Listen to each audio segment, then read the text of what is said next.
Hi అందరికీ, welcome to our YouTube channel cooking with Shiva. ఇంకా నా ఛానల్ని ఎవరైనా సబ్స్క్రైబ్ చేసుకోకపోతే ప్లీజ్ సబ్స్క్రైబ్ చేసుకోండి, అలాగే లైక్ చేయండి. మీరు లైక్ చేయడం వల్ల నా ఛానల్ ఇంకొంతమందికి అయితే రీచ్ అవుతుంది. ప్లీజ్ సపోర్ట్ చేయండి. ఈరోజు వీడియో వచ్చేసి చికెన్ గ్రేవీ అండి. చికెన్ గ్రేవీకి కావాల్సిన ఐటమ్స్ అయితే ఏంటంటో చూసేద్దాం. ముందుగా క్లీన్ చేసి పెట్టుకున్న చికెన్ అయితే తీసుకోవాలి. అలాగే ఆనియన్స్, పచ్చిమిర్చి అయితే కట్ చేసి పెట్టుకోవాలి. ఆ తర్వాత కొత్తిమీర కూడా కట్ చేసి పెట్టుకోవాలి. టమాటోలు కట్ చేసి పెట్టుకోవాలి. అలాగే అల్లం వెల్లుల్లిపాయ పేస్ట్, ధనియా పౌడరు.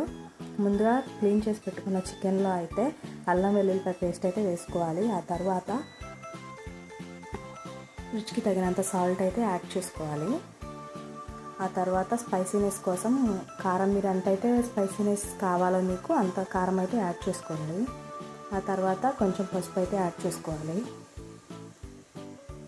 ఇవన్నీ వేసుకున్న తర్వాత లైట్గా అయితే ఆయిల్ వేసుకోవాలి. ఒక 2 టేబుల్ స్పూన్ అయితే సరిపోతుంది. వేసుకొని మీకు ఇష్టం ఉంటే లెమన్ కొంచెం పిండుకోండి, లేదు అంటే స్కిప్ చేసేయండి. అలా వేసుకొని అయితే మొత్తం కలుపుకోవాలి. ఇలా కలుపుకున్న మిశ్రమాన్ని అయితే ఒక 15 మినిట్స్ లేదా 30 మినిట్స్ అయితే మ్యారినేట్ చేసుకోవాలి. ఈలోపు స్టవ్ వెలిగించి స్టవ్ మీద కళాయి పెట్టుకొని కళాయి హీట్ అయిన తర్వాత ఆయిల్ వేసుకోవాలి. ఆయిల్ కూడా హీట్ అయిన తర్వాత ముందుగా కట్ చేసి పెట్టుకున్న ఆనియన్స్ అయితే వేసుకొని లైట్గా అయితే ఫ్రై చేసుకోవాలి. ఆనియన్స్ ఫ్రై అయిన తర్వాత ముందుగా కట్ చేసి పెట్టుకున్న గ్రీన్ చిల్లీని కూడా యాడ్ చేసుకొని కొంచెం సేపు అయితే ఫ్రై చేసుకోవాలి. అలా ఫ్రై అయిన ఆనియన్స్లోకి గ్రేవీ కోసం అయితే మనకి టమాటోస్ యూజ్ అవుతాయి కాబట్టి టమాటోస్ కూడా వేసాను. టమాటోస్ ఎక్కువ కుక్ కావాల్సిన అవసరం అయితే లేదు, కొంచెం సాఫ్ట్గా అయితే చాలు. అలా సాఫ్ట్గా అయిన టమాటో పీసెస్లో అయితే ముందుగా మ్యారినేట్ చేసి పెట్టుకున్న చికెన్ అయితే వేసుకొని కలుపుకోవాలి. అలా కలుపుకొని కొంచెం సేపు అయితే మూత వేసి మగ్గించుకోవాలి. అలా మూత పెట్టి మగ్గించుకున్న తర్వాత మూత తీసి మధ్యలో కలుపుకుంటూ అయితే మగ్గించుకోవాలి. చికెన్ ఉడికిన తర్వాత మనకి చికెన్లో ఉన్న వాటర్ అనేది బయటకు వస్తాయి.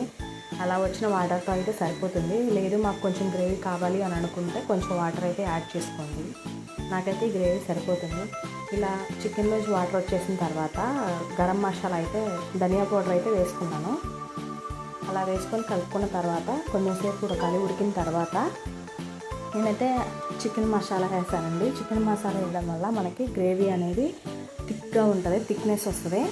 అలాగే టేస్ట్ పరంగా కూడా చాలా బాగుంటుంది. ఆ తర్వాత ముందుగా కట్ చేసి పెట్టుకున్న కొత్తిమీరని కూడా వేసుకొని ఆయిల్ అంతా పైకి తేలేంత వరకు మగ్గించుకొని సర్వ్ చేసుకోవడమే. అంతేనండి, ఎంతో ఈజీ అండ్ టేస్టీ అయిన రెసిపీ అండి ఇది. ఈ చికెన్ మసాలా వేయడం వల్ల అయితే కర్రీ అయితే సూపర్గా ఉంటుంది. మనం ఎన్ని మసాలాస్ వేసినా కూడా ఈ చికెన్ మసాలా అయితే ఒకసారి వేసి ట్రై చేయండి.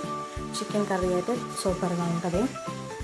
అలాగే ఈ వీడియో నచ్చినట్లయితే ఒక లైక్ చేయండి, షేర్ చేయండి, సబ్స్క్రైబ్ చేసుకోండి. Okay, bye.